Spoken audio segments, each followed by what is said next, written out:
میرے بھائیوں، میرے بزرگوں، اللہ کے نبی صلی اللہ علیہ وسلم سے ایک صحابی سوال کرتے ہیں کہ اگر ماں باپ ظلم کرے پھر بھی ماں باپ کے ساتھ حسن سلوک کیا جائے؟ اللہ کے نبی نے 3 مرتبہ کہا ان ظلما وان ظلما وان ظلما، کہ ہاں اگر ماں باپ تم پر ظلم کرے پھر بھی تم پر یہ فرض ہے اور لازم ہے کہ اپنے ماں باپ کے ساتھ حسن سلوک کرو، ان کو ڈانٹ اور ڈپٹ کر باتیں نہ کرو، نرم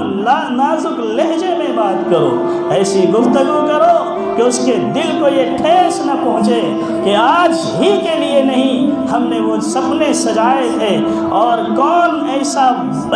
ایسے والدین ہوں گے جن کے دل میں یہ ارمان نہ ہو اور خواہش نہ ہو کہ ہماری اولاد آگے چل کر ہمارے بوڑھے باپ کا سہارا بنے، بوڑھی ماں کے آنکھوں کا تارا بنے۔ کون ماں باپ ہے جو یہ نہیں چاہتا ہے؟ میرے بھائیوں، میرے بزرگوں، میرے نوجوانوں، میں نوجوانوں سے خاص طور سے ادب کے ساتھ عرض کرتا ہوں کہ ماں باپ جنت کے اندر لے جانے کا سب سے بہترین ذریعہ ہے۔ اور ایک اور بات آگے کہہ دوں کہ اللہ کے نبی کی حدیث ہے کہ اگر کوئی اپنے ماں باپ کو محبت کی نگاہ سے دیکھتا ہے تو اللہ تعالیٰ اسے حج مقبول کا ثواب دیتا ہے، اسے حج مقبول کے برابر ثواب دیتا ہے۔ محبت کی نگاہ سے دیکھنا، بتائیے کتنا بڑا مقام ہے، کتنا بڑا رتبہ ہے۔ اللہ کے نبی نے فرمایا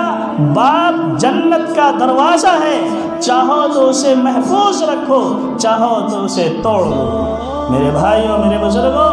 ماں اور باپ یہ جنت ہے اور جہنم ہے۔ اگر ہم نے اس کے صحیح قدردانی کی، خود آقا نامدار صلی اللہ علیہ وسلم ایک موقع پر صحابہ کرام کو کچھ چیزیں تقسیم کر رہے تھے۔ بعض روایت میں آتا ہے گوشت تقسیم کر رہے تھے کہ حلیمہ سعدیہ رضی اللہ عنہا جو حضور کی رضاعی ماں تھی، رضاعی ماں کہتے ہیں اس ماں کو جنہوں نے آپ کو دودھ پلایا ہے، وہ رضاعی ماں حلیمہ سعدیہ آتی ہیں اور اللہ کے نبی صلی اللہ علیہ وسلم کا ادب و احترام کا مظاہرہ دیکھیے کہ اپنی چادر کو بچھا دیتے ہیں اور اپنی اس ماں سے کہتے ہیں کہ آپ یہاں پر بیٹھیے،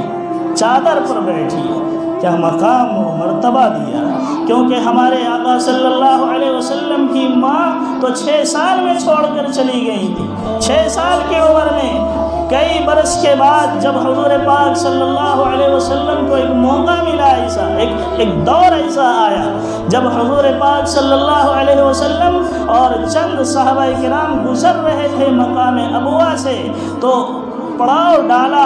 اللہ کے نبی صلی اللہ علیہ وسلم نے مقام ابوا میں، اور مقام ابوا میں پڑاؤ ڈالنے کے بعد جب صحابی اپنے اپنے خیمے میں تھے، بستر پہ تھے، حضور اٹھے اور اٹھنے کے بعد اپنی ماں کے قبر پہ تشریف لے گئے، اپنی ماں کے قبر پہ تشریف لے گئے، اور لے جانے کے بعد جس طرح ایک چھوٹا بچہ دونوں پیر کو موڑ کے اس طرح سر جھکا لیتا ہے گھٹنے میں، حضور پاک صلی اللہ علیہ وسلم بالکل اسی طرح اپنی ماں کے قبر کے پاس بیٹھ گئے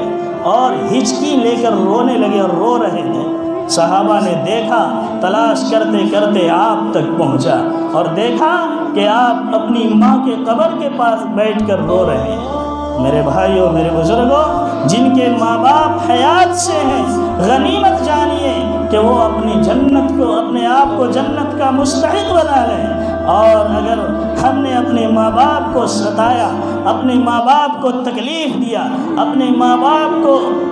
باپ کے چین اور سکون کے سامان کو فراہم کرنے کے بجائے ہم نے اس کو بے چین رکھا، تو یاد رکھیے اللہ کے نبی کی دعا حضرت جبرائیل علیہ السلام کی دعا ہے اور اللہ کی نبی کی آمین ہے۔ حضرت جبرائیل علیہ السلام نے ایک موقع پر آپ سے یہ آ کر عرض کیا تھا کہ یا رسول اللہ، ہلاک و برباد ہو جائے وہ شخص جس کے سامنے بوڑھے ماں باپ ہو، پھر بھی وہ اس کی خدمت کر کے اپنے آپ کو جنت کا مستحق نہ بنا لے۔ آپ نے فرمایا آمین۔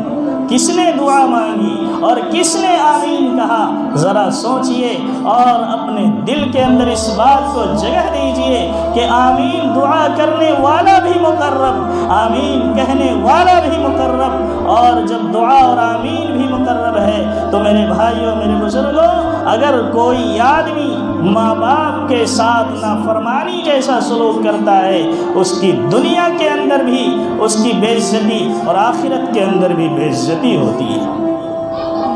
ایک شخص تھا، اپنی ماں سے بارہا کہا کرتا تھا کہ ہم حج کو جائیں گے، اور اس کی ماں بولتی تھی کہ نہیں، ابھی نہیں جانا ہے، میری طبیعت خراب رہتی ہے، طبیعت خراب رہتی ہے، لیکن وہ ضد مچایا۔ 2 سال یوں ہی گزر گئے، آخر میں بغیر اجازت کے وہ اٹھا پٹھا حج پر چل دیا۔ حج کو گیا ہی تھا، راستے میں ایک جگہ رکا اور مسجد میں نماز پڑھنے چلا گیا، لیکن جب اس محلے میں ایک شور اٹھی، آواز اٹھی کہ چور نے چوری کر لی ہے، چور کو تلاش کیا جائے، چور سامان چوری کر گیا ہے، لیکن ہوا یوں کوئی نہیں ملا۔ مسجد کے اندر دیکھا، وہی ایک شخص اجنبی معلوم ہو رہا تھا۔ لوگوں نے سوچا یہی چور ہے،